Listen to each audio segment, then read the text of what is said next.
എന്നിട്ട് രാവിലെ പോവും, അങ്ങനെ വരും. അങ്ങനെയൊക്കെയായിരുന്നു. പിന്നെ നല്ല ദൂരമുണ്ട്.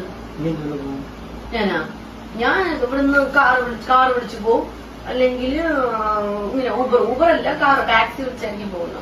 ബസ്സിലൊക്കെ പോകുമായിരുന്നു പണ്ട്. അങ്ങനെ പിന്നെ വേറെ ഈ എന്താ പേര്, പിന്നെ കൊറോണ വന്ന സമയത്ത് എല്ലാവർക്കും കൊറോണ വന്നു. താഴെ വീട്ടില് അമ്മയ്ക്കും അച്ഛനും ചേച്ചിക്കും എല്ലാവർക്കും വന്നു. പക്ഷെ എനിക്ക് മാത്രം വന്നിട്ടുണ്ടായിരുന്നില്ല. ഏറ്റവും കൂടുതൽ ഞാനായിരുന്നു പുറത്തു പോയി വർക്ക് ചെയ്തത്. എല്ലാവരും വീട്ടിലായിരുന്നു. പക്ഷെ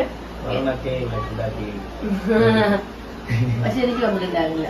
ഞാൻ ഓക്കെ ആയിരുന്നു. ഞാൻ കൊറോണ ടൈമിൽ ഞാൻ പോയി വർക്ക് ചെയ്തു. ആണോ? അച്ഛന് കൊറോണ ഒന്നാണ് പോയത്.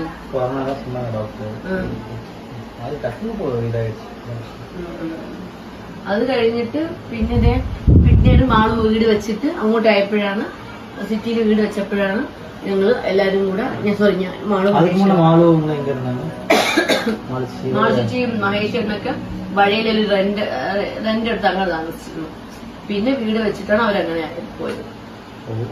ഞാൻ അപ്പൊ ഇവിടെയായിരുന്നു. 5 വർഷമായിട്ട് ഞാൻ വഴിയിലായിരുന്നു. കല്യാണം കഴിച്ചപ്പോ പോകാൻ ചേർക്കാൻ. പക്ഷെ ഈ റൂമിൽ ആരും കിടക്കത്തില്ല. ഇപ്പൊ AC ഞാൻ ഇടയ്ക്കിടയ്ക്ക് പറയും, AC 1 മണിക്കൂർ ഒന്ന് ഓണാക്കി ഇടണം, അല്ലെങ്കിൽ ചീത്തയായി പോകും.